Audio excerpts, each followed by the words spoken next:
nous allons voir aujourd'hui? Parce que vous savez, nous sommes, on va dire, esclaves de nos émotions et de nos sentiments.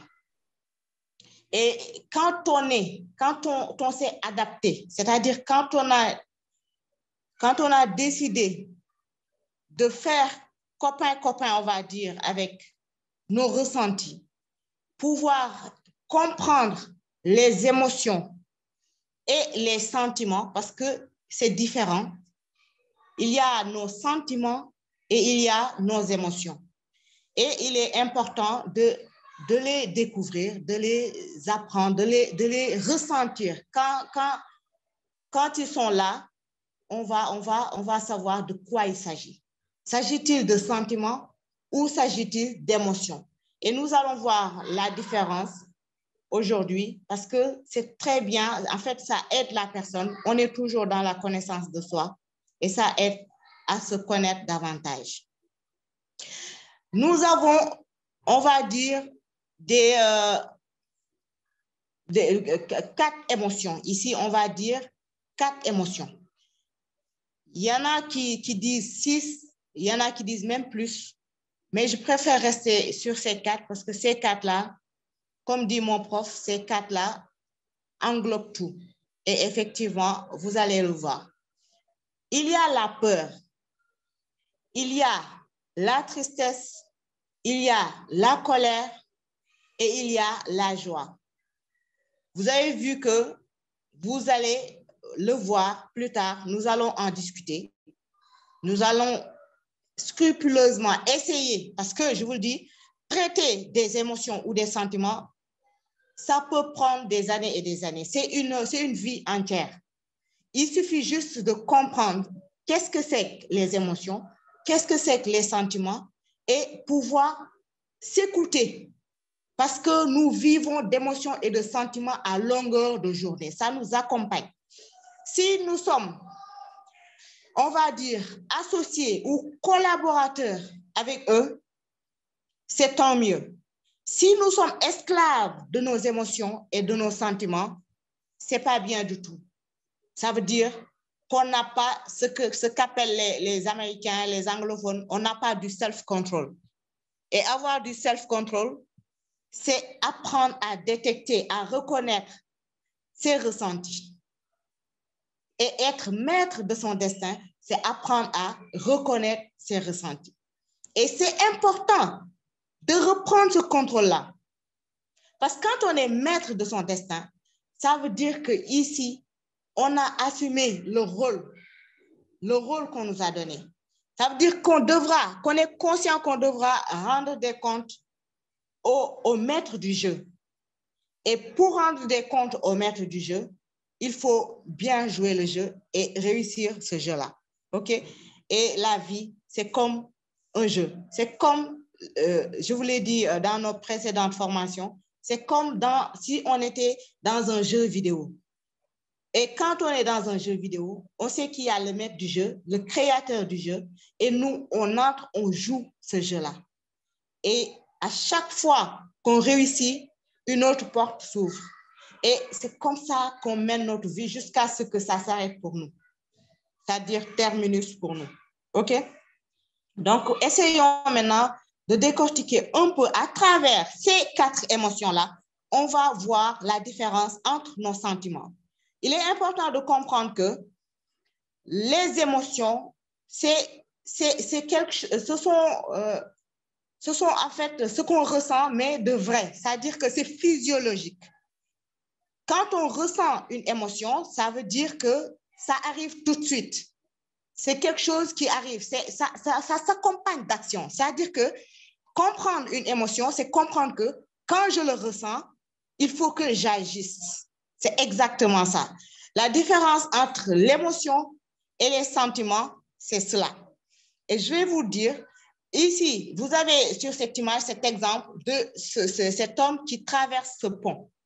Il a peur et cette peur, c'est une peur légitime. Il a peur de tomber et c'est réel. Donc, qu'est-ce qu'il va faire? Il va s'agripper et il va marcher doucement jusqu'à arriver sur l'autre côté. Et ça, c'est une peur légitime. Donc, il a ressenti une émotion et il a agi pour pouvoir affronter cette émotion-là et voilà, arriver à dominer cette émotion-là. Il y a aussi celui qui se met en autodéfense, on va dire, qui se protège parce qu'il a reçu des coups, etc. Donc, tout ça, ce sont des émotions parce que c'est immédiat, on le ressent et on agit pour pouvoir surmonter cette émotion-là, ce ressenti-là. Même si vous ne le comprenez pas, vous surmontez tout de suite, vous agissez pour surmonter ce ressenti. Et quand vous surmontez ce ressenti, ça veut dire que c'était une émotion. Vous voyez? Et ça arrive à plusieurs reprises dans la journée. Dans notre journée, on rencontre plusieurs fois des émotions. OK? Alors, il y a aussi la peur fabriquée. Ça, c'est différent d'une émotion. En fait, c'est un sentiment. Et ce sentiment, il faut le reconnaître pour pouvoir comprendre que c'est différent des émotions. Parce que ici, ce sont en général des images, des choses qu'on se met dans la tête. Vous voyez, il y a cette prison-là, comme il a dit tout à l'heure, Ayman, il y a cette prison qu'on s'est créée. Voilà. Il y a pour certains, vous les voyez, ils ont toujours peur. Ils sont comme ça, peureux, des gens peureux qui ont peur de tout. Qui même regardent derrière leur épaule quand ils sont dehors parce par exemple, ils se croient suivis. Hein? Ils ont peur de tout et de rien. Vous voyez ici, cet homme, il a même peur de son ombre. Hein? C'est comme ça. Ça, c'est un sentiment. Et ce sentiment, c'est très dangereux. Il faut le différencier parce que, comme je vous ai dit tout à l'heure, l'émotion, quand ça arrive, on agit et ça s'estompe. Si on n'agit pas, ça, c'est comme allumer un feu et l'alimenter. Donc, ça veut dire qu'à la base, c'était une émotion, mais parce qu'on n'a pas agi, ça devient un sentiment et ça devient une habitude, ça devient un caractère, une personnalité. Donc, c'est pour cette raison qu'il est important de savoir les détecter quand c'est une émotion et de savoir agir tout de suite. Parce que si on ne le fait pas, ça reste en fait ça en nous et on ne peut pas le sortir. On le cuisine et après, ça devient un sentiment. Vous voyez, on a peur de tout et de rien. Et tout ça aussi, en fait, c'est un poison pour la personne. C'est un poison pour cette personne-là qui a peur un peu de tout. Et vous voyez, c'est un bel exemple dans notre cas. Ici, parfois, quelqu'un a peur même d'aller prospecter, d'aller donner l'info de Superlife et on ne sait pas pourquoi. Parce qu'il suffit juste de donner l'information parce qu'on a découvert quelque chose de bons produits extraordinaires, innovants et aussi un bon plan d'affaires. Mais si la personne, elle a l'habitude d'avoir peur, c'est-à-dire que c'est devenu maintenant une habitude, c'est son ressenti et elle ne peut pas bouger. Donc ça, elle doit le travailler pour pouvoir sortir de cette prison-là. Donc, il y a cette partie à reconnaître, donc ces peurs qui sont juste des émotions et les peurs qui sont un sentiment. Vous voyez? Je pense que déjà, vous avez compris, vous avez sûrement des exemples avec des personnes et dans votre entourage, des gens, par exemple, qui ont peur de tout et de rien en même temps, qui ont même peur de leur ombre. Ça peut arriver. Et on va dire que pour aller plus vite, les origines, c'est que, par exemple, ils ne se sont pas guéris, comme je vous l'ai dit. Ils ont été peut-être en danger dans leur enfance, etc.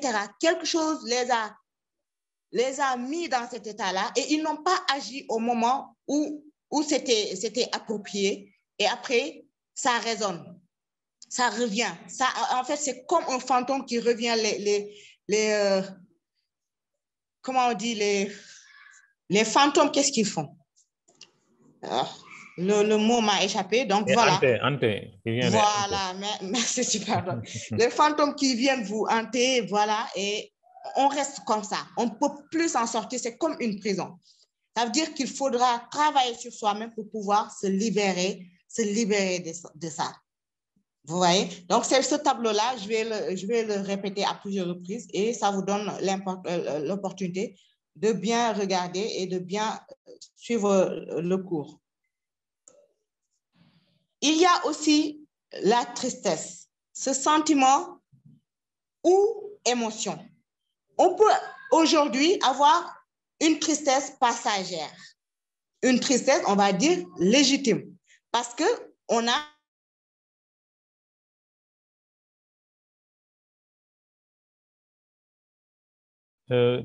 tu peux ouvrir ton micro, coach. Je pense que j'ai fermé par erreur. Ah, d'accord. Je m'étais arrêtée où? C'était le début de ta phrase. Il y a aussi cette peur légitime, cette tristesse légitime. Cette tristesse légitime, voilà, comme quelqu'un qui vient de perdre un être cher. Ça, il vient de perdre un être cher. Donc, c'est une tristesse qui est légitime, qui est normale. Et cette personne ne va pas rester triste comme ça si elle décide de s'en sortir. Parce que quand on perd un être cher, on peut comprendre que ça a été dur, mais voilà, on peut garder espoir et décider de garder les bons souvenirs et de ne pas s'engouffrer dans des ténèbres comme ça pour ne pas supporter sa perte et tout ça. Donc, pour beaucoup, ils vont nourrir cette tristesse-là, ou par exemple, qui ont eu une déception, ils se sont séparés d'un amoureux, etc. Et ils ne peuvent plus maintenant tourner la page et aller de l'avant. Donc, ils souffrent et ils gardent cette tristesse. Ils gardent cette tristesse jusqu'à ce qu'ils deviennent frustrés. Frustrés, ils sont tristes tout le temps. Rien ne va. Ils se plaignent, vous les voyez en général, ils se plaignent beaucoup. Ils se plaignent du beau temps. Ils se plaignent quand il ne fait pas beau. Vous voyez, ils se plaignent de tout. Ils ne broient que du noir. Et malheureusement, c'est très triste pour eux parce que c'est un sentiment en fait qui les tue à petit feu. Ça les tue à petit feu. Donc, ils ne sont pas heureux et ils vont perdre leur entourage parce que si ces personnes-là aussi ne veulent pas être contaminées par toute cette tristesse-là, ils vont commencer à la fuir. Et lui, il va continuer à se plaindre en disant, voilà, il ne m'aime pas, il me fuit, etc., etc. Vous voyez? Donc, lui, il nourrit toujours le côté noir. Il nourrit toujours la tristesse. Quand quelqu'un vient le voir, la seule chose qu'il va entendre, ce sont des plaintes, ça ne va pas, tout ceci. Donc, là, les gens, finalement, n'ont pas envie de voir cette personne-là parce qu'on dit c'est une personne négative. Il ne dit que du négatif. Vous voyez? Donc, ça, c'est un sentiment. C'est pourquoi il est important de reconnaître cette émotion quand ça arrive. Je vous donne un exemple. Si on avait échoué cette année, comme les autres années où on n'a pas eu la Coupe d'Afrique, c'était triste pour nous. Vous voyez, quand on a perdu, quand le Sénégal se fait éliminer, on est triste. On est triste. Mais voilà, quelques jours après, ça passe, on oublie. On continue de se dire, oui, on continue de garder cet espoir-là. On continue de nourrir cet espoir. Et cette année, ce qui s'est passé, on a continué, même durant les premiers matchs, certains avaient peur, d'autres étaient angoissés, d'autres avaient toujours la foi, et jusqu'à ce qu'on l'ait eu. Vous voyez? Et ici, ces sentiments-là, il y avait des émotions qui ont explosé. Je ne sais pas si vous vous souvenez de vos ressentis au moment même où le Sénégal venait de remporter la coupe. Parce que je vous le dis, si réellement on pouvait, à ce moment précis, voir une émotion positive, si on pouvait la voir comme une lumière, je vous le dis, mes chers amis, à ce moment-là, on aurait vu le Sénégal briller. Parce qu'il y a eu un boom d'émotions positives en même temps. Ce sentiment, est-ce que vous vous souvenez de ça? Et ça, c'est une émotion. C'est une émotion. Et c'est exactement ce qui reste. C'est-à-dire que l'émotion, ça reste dans les mémoires. On le ressent et on le garde. Quand c'est fort, quand quelqu'un, par exemple, vous a... Aujourd'hui, je vous donne un exemple. Je vais vous parler et depuis que je vous parle, vous ne retenez presque rien parce que c'est comme ça, c'est humain, c'est naturel. Quand on se parle, tout ce que vous allez dire à la fin, c'est que vous voulez expliquer votre ressenti, ce que vous avez ressenti. Si je vous dis, dites-moi ce que j'ai dit du début à la fin, vous ne pourrez pas. Mais en tout cas, vous savez que ça vous a apporté quelque chose. Vous voyez? Donc, on ne retient pas tout ce qui s'est dit ici, mais on retient les émotions. Donc, c'est comme des tampons, les tampons somatiques comme on les appelle. Vous voyez? Donc, c'est très important de vivre ces émotions-là. Cette émotion, on ne pourra jamais l'oublier. Ce sentiment qu'on a eu quand Sadio Mané a mis la balle dans les camps, on ne pourra plus l'oublier. Et pourtant, maintenant, ça n'est allé. Vous ne pouvez plus le saisir. Mais pourtant, ça reste et c'est très bon. Et ça peut être négatif maintenant si on garde cette émotion-là, par exemple, qui est négative maintenant, et qu'on le garde et qu'on le ressent, qu'on le nourrit. Ça devient maintenant un sentiment négatif qui nous nuit, qui n'est pas bon pour nous, pour notre santé. Vous voyez? Donc, il est important quand vous ressentez une émotion de tristesse, vous détectez que c'est une tristesse. Et maintenant, votre objectif, c'est de sortir de ça direct. Comment y sortir? Il faut passer à l'action. Il faut tout faire pour sortir de cette tristesse-là. Moi, quand ça m'arrive, personnellement, quand ça m'arrive, je vais chercher un film humour et je vais regarder. Voilà, et après, je rigole jusqu'à la fin. Et après, je me sens très bien. Donc, quand vous sentez que vous ne pouvez pas vous en sortir, que vous êtes triste et que c'est difficile de vous en sortir, vous avez tout essayé, mais vous ne vous en sortez pas, essayez de faire quelque chose qui est marrant. Tout ce qui vous amuse. Pour certains, ce n'est pas les films qui les amusent, allez faire tout ce que vous voulez. Vous voyez? Mais sortez de là rapidement. Parce que les émotions ne doivent pas durer. Ça reste et les tampons sont là, mais ça ne doit pas durer. Quand ça dure, ça devient un sentiment. Et ce sentiment, ça nous broie en fait. Ça nous endure, en fait, ça noircit l'âme, exactement. Vous voyez? Donc, quand c'est mauvais, quand ça fait partie des émotions négatives, il faut les évacuer le plus rapidement possible.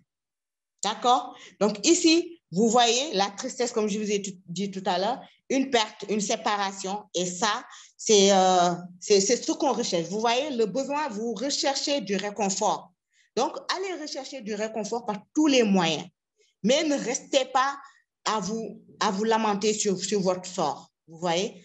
Essayez de vous sauver vous-même. Allez chercher qu'est-ce qui va vous réconforter pour sortir de cette tristesse-là le plus rapidement possible. OK?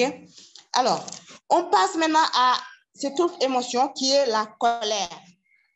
La colère, ça doit se maîtriser. Mais pour que ça se maîtrise, il faut d'abord comprendre cette colère-là, c'est quoi? Est-ce une émotion? Parce que quand on se dispute avec quelqu'un, hein, quand on est énervé, quand on a... Voilà, on se dispute avec soit notre conjoint, notre famille, notre frère, etc., notre ami. Voilà, on se dispute. Mais ça, c'est une émotion parce que chacun est en colère et on se dispute. Mais quand on se dit les choses, tout de suite, les choses qu'on ressent, parfois on dit il faut avoir du self-control et ne pas dire ce qu'on peut regretter. Et effectivement, même quand on est dans la colère, même quand on est en colère, on doit pouvoir se maîtriser, se retenir et dire des choses aussi polies que possible. Aussi polies que possible pour vous, pas pour l'autre, mais pour vous. Parce que quand vous dites des choses polies, ça veut dire que c'est vous-même que vous respectez d'abord. Donc, vous ne vous autorisez pas à dire des choses mal déplacées parce que vous savez que vous êtes une personne polie et donc vous ne vous permettez pas à vous-même de dire des choses irrespectueuses. Voilà. Et donc, vous pouvez maintenant lâcher votre colère, dire les choses que vous pensez, montrer que vous n'êtes pas d'accord et tout ça. Et après, c'est bon. OK, j'ai mis ici un coup de poing. Moi, je ne vous conseille pas de cogner. Hein. Si vous voulez cogner sur la table ou cogner cogner sur le mur ou dans le mur, peu importe. Mais en tout cas, ne vous blessez pas non plus. Mais aussi, en tout cas, ne cognez pas sur l'autre. Hein, parce que vraiment, je vous le déconseille. Donc, restez le plus retenu possible. Gardez plus de retenue, mais dites-le. Quand on a une émotion négative, il faut le sortir. On passe à l'action. Donc, ici, quand vous êtes en colère, dites-le. Parce que, dites-moi, réfléchissez bien avec moi et je sais que vous n'allez pas me contredire. Quand vous gardez une colère, quand vous gardez quelque chose pour quelqu'un que vous ne l'avez pas dit, ça devient ce sentiment-là maintenant. Et ce sentiment maintenant va se traduire en sentiment, en haine, on va dire. Vous allez ressentir de la haine pour cette personne. Vous allez avoir envie de lui cracher certaines choses mal, vous voyez, parce que vous vous en voulez à vous-même, parce que vous regrettez de ne pas avoir réagi tout de suite quand il y a eu cet excès de colère-là. Donc, quand vous êtes en colère contre quelqu'un, quand quelqu'un vous a fait du mal, dites-le lui. Dites-le lui.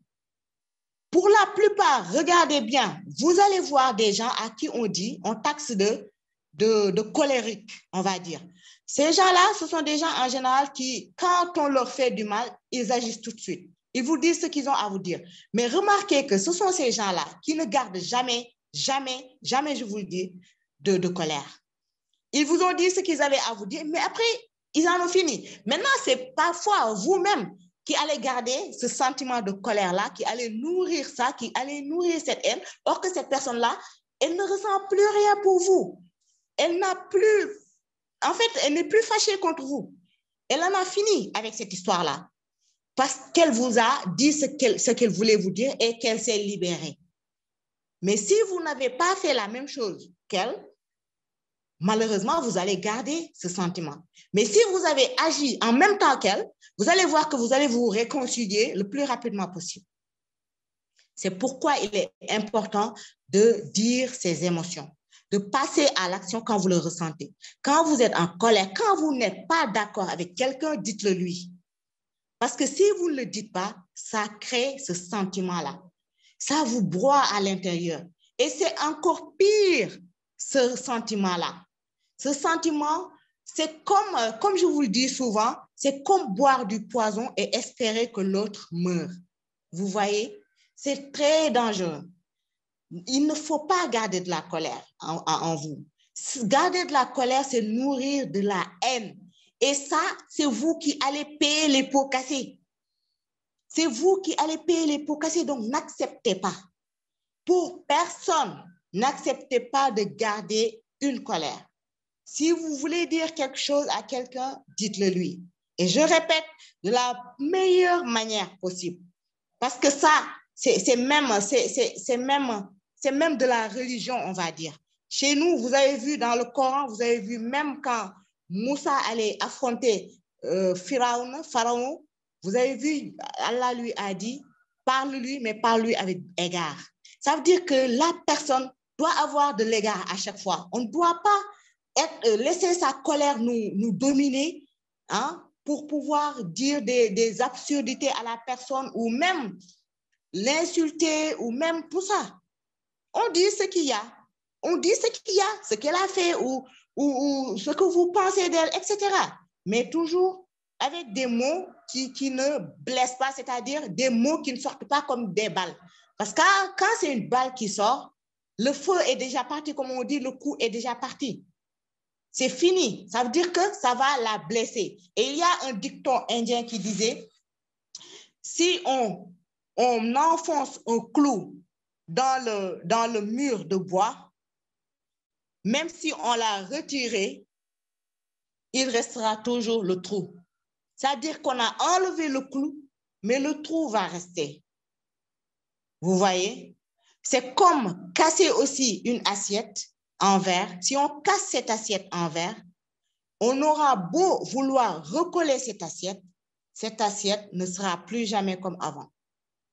C'est pourquoi il est important de dire tout ce qu'on ressent, mais avec les meilleures paroles possibles. Et la colère, c'est une émotion, on ne peut pas l'empêcher. Ça arrive quand ça doit arriver. Mais quand vous le ressentez, quand vous savez détecter vos émotions, quand la colère arrive, vous allez savoir que ça, c'est une émotion. C'est une émotion de colère et je suis en colère contre celle-là, contre cette personne. Et donc, je vais lui dire, une fois que vous l'avez dit, c'est fini. Je suis sûre que certains parmi vous connaissent ça ou sont comme ça. C'est-à-dire qu'ils ne gardent pas leur colère, ils préfèrent dire à la personne et après, ils en ont terminé. Vous voyez? Donc ça, c'est la meilleure manière. Gardez vos ressentis, gardez ce sentiment, cette colère, nourrir cette colère-là, c'est allumer une braise dans votre cœur et ça ne va pas vous arranger du tout. OK? Donc, voici les origines de la colère. Par exemple, on a subi une injustice, on est frustré, etc. Et tout ça, ça monte maintenant. On le ressent, ça monte. Mais si vous ne dites pas les choses, c'est-à-dire que vous avez vu ou vous avez vu quelqu'un, c'est-à-dire que vous avez assisté à une injustice.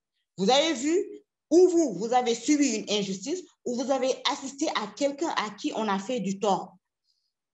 Maintenant, si vous le gardez et que vous étiez vraiment, vous aviez ce sentiment-là, que ça, c'est une injustice, il faut que vous le dites.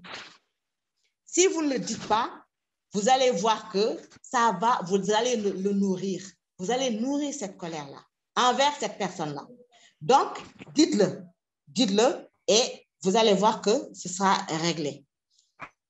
Super, donc il y a un micro qui est allumé. Okay, alors, quand on est... Excuse-moi, je vais faire un après tour. OK.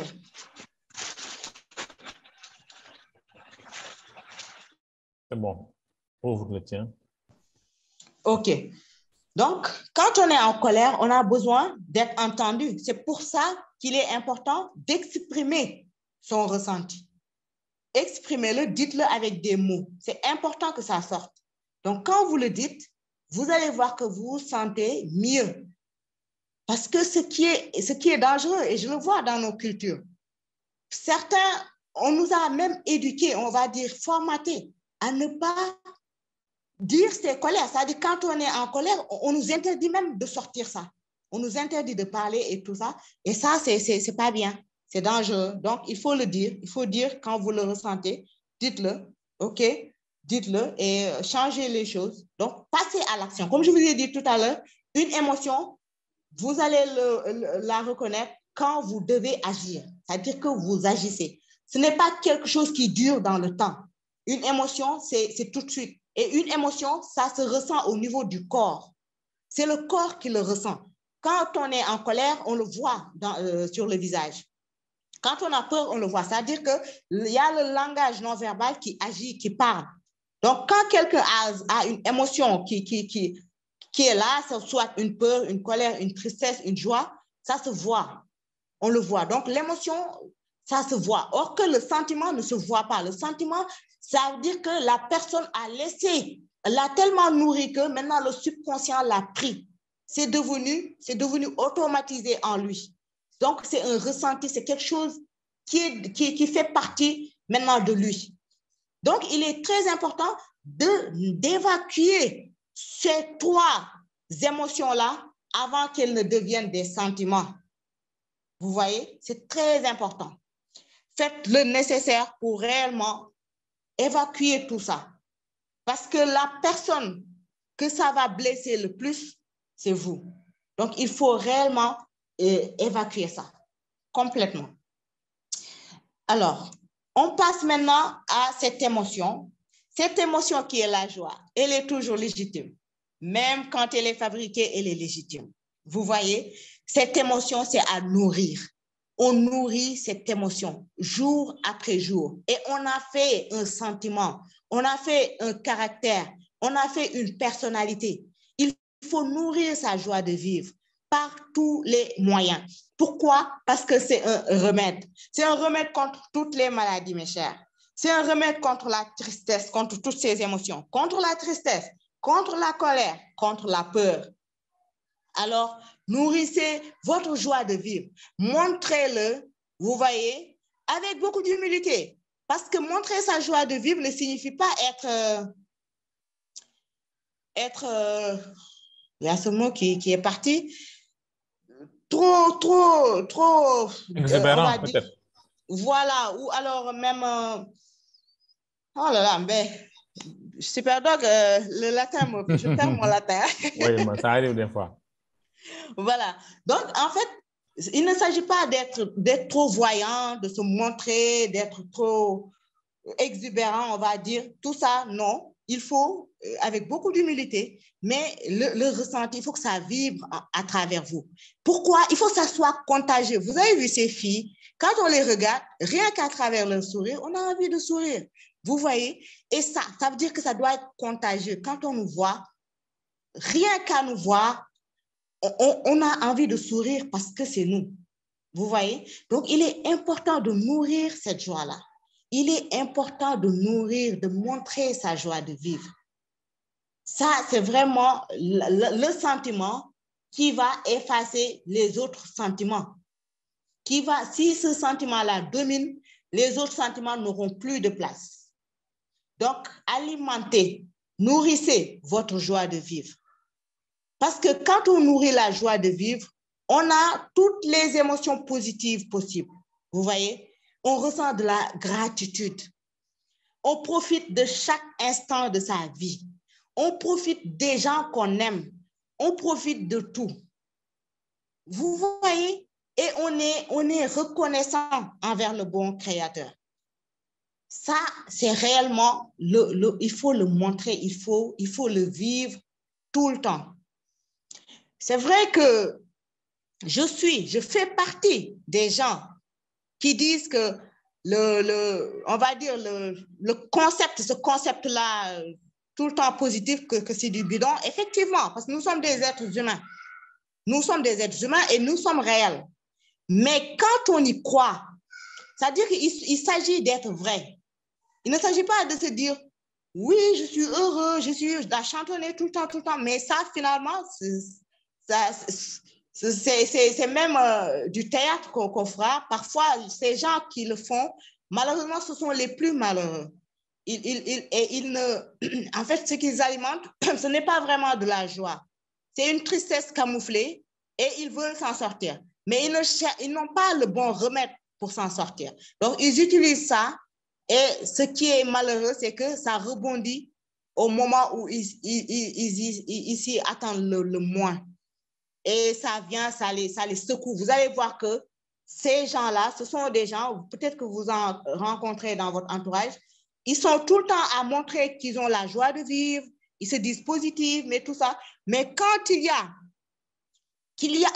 par exemple, un problème réel qui vient les dominer, vous n'allez plus les reconnaître. C'est-à-dire qu'ils n'auront pas cette force pour surmonter ce problème-là. Vous allez les voir complètement, mais enfoncés, quoi. Ils seront KO, ils ne pourront plus s'en sortir. Peut-être que je vous fais penser à quelqu'un quand je dis ces mots-là, mais vous allez les voir. C'est-à-dire qu'eux, ils se sont trop cachés dans ce sentiment, soi-disant positif, or qu'il fallait d'abord qu'ils nettoient. C'est comme prendre un récipient qui est sale et vouloir mettre du jus. Voilà. Et ce récipient, il est déjà sale. Parce que pour mettre un récipient ou mettre de l'eau qui est limpide et claire. Donc, si vous prenez un verre qui est sale et que vous voulez mettre de l'eau, vous allez voir cette eau-là sera sale aussi. Parce que le verre l'aura sali. Parce que le verre lui-même, il est sale. Donc, si on veut mettre cette eau dans le verre, il faut d'abord nettoyer le verre.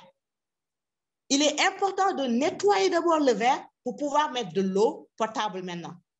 Donc, c'est important de maintenant affronter, voilà, les regarder droit devant, affronter ces sentiments, voir quels sont nos sentiments qui nous tuent à petit feu. Et maintenant, à ce moment-là, les pointer du doigt et les dire, comme je vous ai dit, il faudra les pointer du doigt et les citer. quand vous les citez et que vous les reconnaissez, vous assumez, c'est à ce moment-là que le processus de guérison se déclenche. Donc, il est important maintenant de faire ce travail-là. Mais pour ça, il ne faut pas se jeter on va dire, de la poudre aux yeux. Il faudra l'affronter. Se dire qu'effectivement, j'ai ce problème-là. Et effectivement, je veux m'en sortir. Mais si on se dit non, je n'ai aucun problème, moi, c'est l'attitude mentale positive, je suis tout le temps positive, vous voyez? Or que quand elle est seule, elle panique dans le noir, elle a des pensées négatives, elle ressent des choses, vous voyez? Elle pense du mal de tout le monde. Ça veut dire qu'elle se cache derrière un masque. Mais maintenant, si elle accepte d'affronter ce sentiment-là et de l'évacuer, maintenant, de se guérir, à ce moment-là, elle sera juste une personne heureuse. Elle sera une personne heureuse, tout simplement. Ça ne voudra pas dire, oui, l'attitude mentale positive, ces concepts-là, tout ça. Vous voyez? Donc, il est important, et je vous le dis, c'est très important. Dans le monde du développement personnel aujourd'hui, nous qui sommes dans les neurosciences, on voit que ce sont des choses qu'on a voulu inculquer au monde, mais ça revenait toujours comme un boomerang. Ça n'a jamais réussi. Et les exemples sont nombreux. Donc, il est important de le travailler. Quand il y a des blessures, parce que ce sont des blessures qui amènent ça. Ces blessures-là qui ont causé, par exemple, la tristesse, la peur, la colère, maintenant, qui ne se sont pas guéries et qu'on a essayé d'étouffer. Voilà, qu'on a essayé d'étouffer, mais qui ne se sont jamais étouffées. Quand il y a ça, il faut affronter ça et maintenant pouvoir résoudre ce problème-là définitivement. Et quand on le résout, on est conscient qu'on est une personne avec des hauts et des bas et que c'est la vie. Voilà, on est une personne juste normale.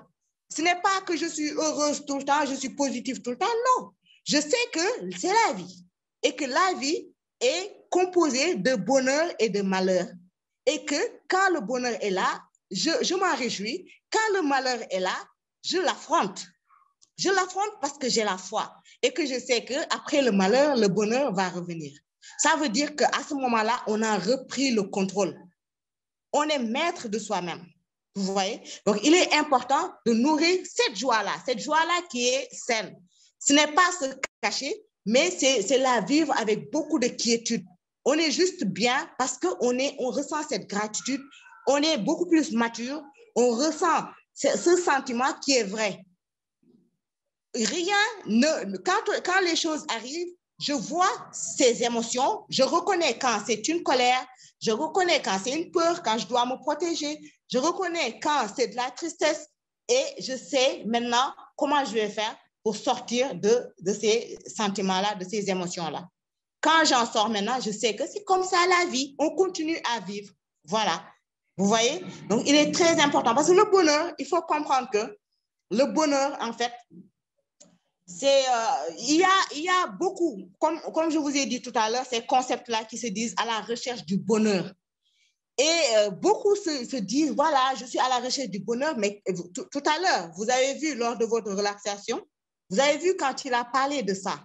Donc, vouloir chercher du bonheur en se disant que je suis à la recherche du bonheur, vous allez courir vers une carotte, on va dire. Une carotte que vous n'allez jamais atteindre. Parce que le bonheur, mes chers amis, comprenez que ce n'est pas pour cette vie, en fait. Ici, on est ici pour vivre des hauts et des bas. On a des moments de joie. On a des moments de joie. Mais le bonheur parfait, si vous voulez l'avoir, même si vous avez des milliards, vous n'allez pas tout à fait être heureux. Même si vous avez la vie que vous avez toujours voulu, il y aura des moments où, par exemple, vous allez avoir une mal de tête ou une maladie. Vous allez être triste parce que vous avez perdu quelqu'un. Vous allez forcément avoir ces sentiments. Quelqu'un vous a agressé et vous êtes en colère. Donc, tout ça, ça vient vers vous. Vous ne pouvez pas les effacer. Ça fait partie de la vie. Vous voyez? Ça fait partie du jeu. Donc, allez vouloir à tout prix trouver le bonheur comme ça, c'est même se détourner du vrai chemin de sa vie. Donc, on comprend les sentiments, on comprend les émotions et on les vit comme ça. On vit au jour le jour et on vit dans cette maturité, on vit dans cette réalité qui est là. On ressent, on domine son environnement, on domine ses sentiments, on domine ses émotions.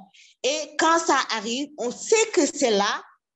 Même quand on souffre, par exemple, quand on perd, que Dieu nous en garde, que ça arrive là, en tout cas très longtemps, quand on perd un être cher, on sait que c'est dur et on peut même pleurer. Mais quand on pleure, on est conscient que c'est une émotion qui va passer. Je vais m'en sortir. Je ne vais pas continuer à me dire c'est fini pour moi, ma vie est finie, je ne peux plus vivre sans lui, etc., etc. Mais on sait qu'on est en train de pleurer parce que c'est normal, je viens de perdre cet être cher, que Dieu nous en préserve, mais ça va passer. C'est comme ça. Quand on est triste, quand on est en colère, on sait qu'on est en colère, mais on se dit, voilà, maintenant, qu'est-ce qui se passe? Il faut que je sorte de cette colère-là. Il faut que je travaille à sortir de cette colère. Et si la solution, c'est d'aller parler à cette personne, tout de suite, de se clarifier, je le fais. Et je sors de cette colère, c'est fini. Vous voyez? C'est ça, la peur, je me défends. Est-ce que la peur, elle est réelle ou est-ce que je l'ai fabriquée? Si c'est réel, je fais en sorte de me sauver, de me protéger et ensuite, c'est fini. Je reviens à mon état normal. Donc, les émotions sont là pour ça et les émotions nous sauvent la vie. Voilà, les émotions nous sauvent la vie. Ça nous aide à passer à l'action et à sortir de ce sentiment-là pour en ressortir encore plus fort et en ressortir encore plus grandi. Et je termine avec cette belle citation. Gérer ses émotions n'implique pas de les contrôler. On ne pourra pas. Ni de les combattre, parce qu'on ne pourra pas non plus. Mais de les accueillir en tenant compte du message qu'elles véhiculent. Vous voyez? En tenant compte du message qu'elles véhiculent. Donc, quand on est attentif à ces émotions, on prend la vie du bon côté, tout simplement. Et on est réellement une personne positive. Et on domine son esprit, on domine son ressenti. Et voilà, c'est le self-control, comme on dit. C'est réellement, ça veut dire que vous avez du self-control. OK? Alors, je vous remercie de m'avoir écouté.